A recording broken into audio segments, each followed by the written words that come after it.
அஸ்ஸலாமு அலைக்கும் வரஹமத்துல்லாஹி வபரகாத்துஹு. அர்-ரஹீக் அல்-மக்தூம், பகுதி 49. நபி ஸல்லல்லாஹு அலைஹி வஸல்லம் அவர்கள் சரியான தயாரிப்பு இல்லாத இப்படையுடன் மதீனாவின் வலப்பக்கத்திலிருந்து வெளியேறி மக்காவை நோக்கி செல்லும் பிரதான பாதையில் சென்றாங்க. ரவ்வா என்ற கிணற்றை அடைந்து அங்கு தங்கிவிட்டு மக்காவின் பிரதான பாதையை தனது இடப்பக்கத்தில் விட்டுவிட்டு வலப்பக்கமாக நாசியா என்ற இடம் வழியாக வெளியேறி பத்ரை நோக்கி சென்றாங்க. நாசியா என்ற இடத்தை பயணித்து அங்குள்ள பள்ளத்தாக்கை கடந்தாங்க.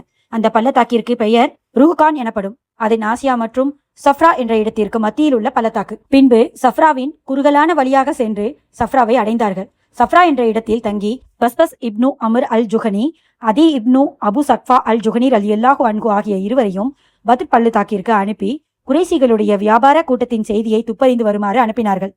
அந்த வியாபார கூட்டத்திற்கு பொறுப்பாக இருந்த அபு சுஃபியான் மிகுந்த எச்சரிக்கையுடனும் பாதுகாப்புடனும் இருந்தார். மக்காவின் பாதை இப்போது ஆபத்துக்கள் நிறைந்தது என்பதையும் அறிந்திருந்தார். எனவே செய்திகளை சேகரித்தவராக தனக்கு எதிர் வரும் வாகனிகளிடம் நிலைமைகளை விசாரித்துக் கொண்டே பயணித்தார்.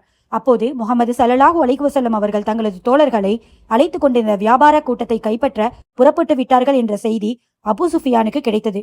அபு சுஃபியான் உடனடியாக லம்லம் இப்னு அமர் அல் கிஃபா என்பவருக்கு கூலி கொடுத்து மக்காவிற்கு சென்று தங்களின் வியாபார கூட்டத்தை காப்பாற்றிக் கொள்ள விரைந்து வருமாறு குறைசிகளுக்கு அறிவிப்பு செய்ய அனுப்பி வைத்தார்.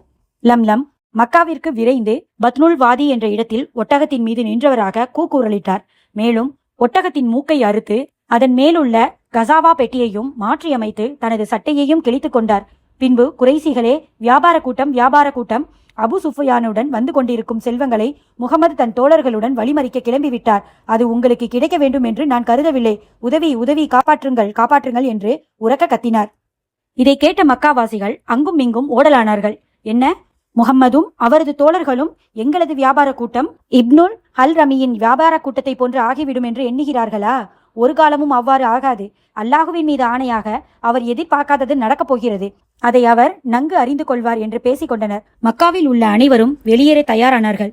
அப்படி தன்னால் முடியவில்லையானாலும் தனக்கு பதிலாக மற்றொருவரை அனுப்பி வைத்தார்கள். மக்காவில் உள்ள பிரசித்தி பெற்ற பிரமுகர்கள் அனைவரும் இப்போரில் கலந்து கொண்டனர். ஆனால் அதில் கலந்து கொள்ள முடியாத அபுலஹப் மட்டும் தனக்கு கடன் தர வேண்டிய ஒருவரை தனக்கு பகரமாக அனுப்பினான். மேலும் குறைசிகள் தங்களை சுற்றியுள்ள அரபியர்கள் அனைவரையும் ஒன்று சேர்த்தனர்.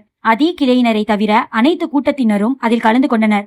அதி கிளையினரிலிருந்து ஒருவர் கூட கலந்து கொள்ளவில்லை. மக்கா படை புறப்படும் போது அதில் 1300 வீரர்கள் இருந்தனர். இவர்களிடம் 100 குதிரைகளும் 600 கவச ஆடைகளும் இன்னும் குறிப்பிட்டு சொல்ல முடியாத அளவிற்கு அதிகமான ஒட்டகங்களும் இருந்தன. இந்த படையின் பொது தலைவனாக அபுஜஹல் இப்னு ஹிசாம் இருந்தான். இப்படைக்கு செலவு செய்வதற்குரிய பொறுப்பை குறைசிகளின் 9 முக்கியஸ்தர்கள் ஏற்றுக்கொண்டனர். ஒரு நாள் 9 ஒட்டகம், மற்றொரு நாள் 10 ஒட்டகம் என அறுத்து உணவளித்தனர். மக்காவின் படை புறப்படுவதற்கு ஒன்று கூடிய போது பக்ர் கிளையினரை பற்றி நினைவு அவர்களுக்கு வந்தது. குறைசிகளுக்கும் இவர்களுக்கும் இடையில் நீண்ட காலமாக பகைமை இருந்தது. இவர்கள் பின்புறமாக தங்களை தாக்கிவிட்டால் இரு நெருப்புக்கிடையில் சிக்கிக் கொள்வோமே என்று பயந்து பின்வாங்கினர். ஆனால் அந்நேரத்தில் பக்ர் கிளையினரின் முக்கிய பிரிவான கினானாவின் தலைவர் சுராகா இப்னு மாலிக் இப்னு ஜுகுசுமின் உருவத்தில் ஷைத்தான் தோற்றமளித்து, கினானா கிளையினர் உங்களுக்கு பின்புறமாக தாக்குவதிலிருந்து நான் பாதுகாப்பு அளிக்கிறேன், நீங்கள் துணிந்து செல்லலாம் என்று கூறினான். இப்படை தங்களது இல்லங்களிலிருந்து புறப்பட்ட நிலையை அல்லாஹ் இவ்வாறு விவரிக்கின்றான்.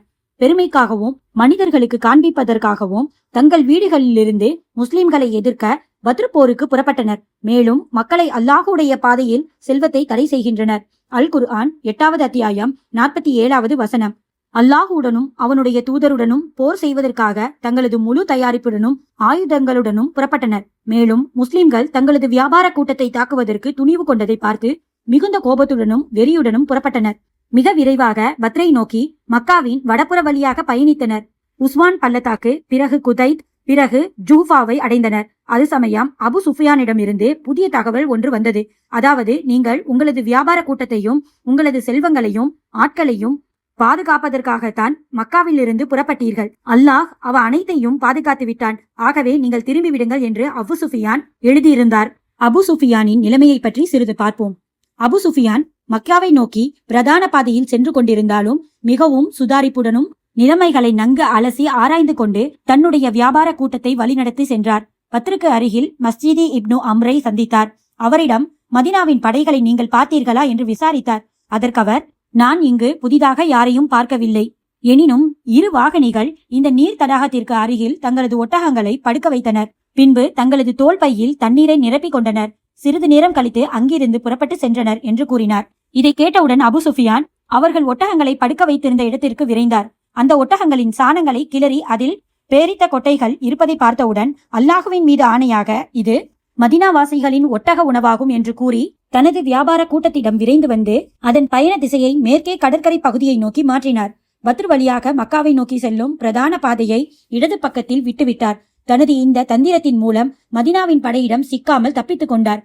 இதற்கு பின்பே நாம் முன்பு கூறிய கடிதத்தை மக்காவின் படையினருக்கு எழுதி அனுப்பினார். அபு சுஃபியான் எழுதிய கடிதம் குறைசிகளுக்கு கிடைத்த போது அவர்கள் அனைவரும் திரும்பிவிடலாம் என்றே எண்ணினர்.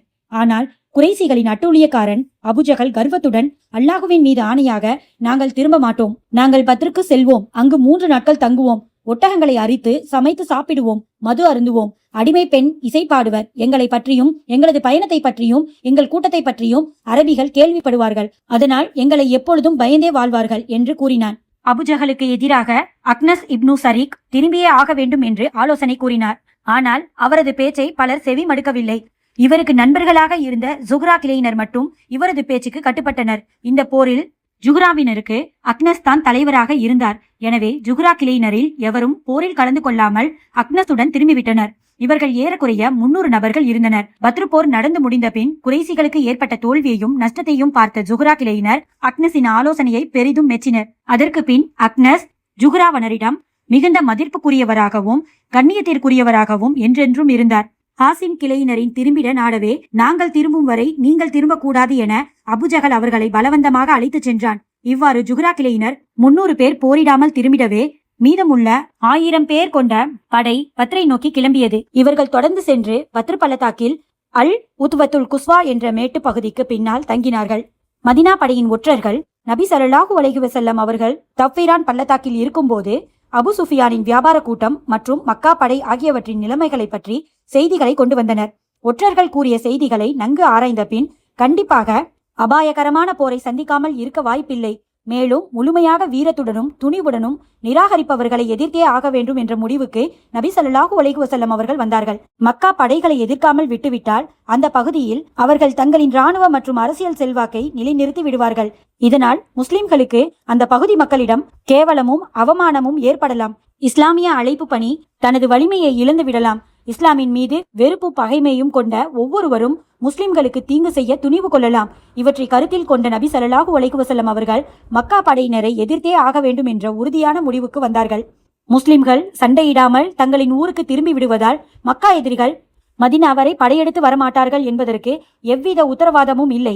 ஆகவே ஒருவேளை முஸ்லிம்கள் மதினா திரும்பியிருந்தால் அவர்களுக்கு மிகப்பெரிய அவப்பெயரும் மற்றவர்களிடம் அவர்கள் பற்றிய அச்சமற்ற தன்மையும் துணிவும் பிறந்திருக்கும். இன்ஷா அல்லாஹ் இதனுடைய தொடர்ச்சியை அடுத்த பகுதியில பார்க்கலாம். வாஹிரு தவ்வானா அல்ஹம்துலில்லாஹி ரப்பில் ஆலமீன். அஸ்ஸலாமு அலைக்கும் வரஹ்மத்துல்லாஹி வபரகாத்துஹு.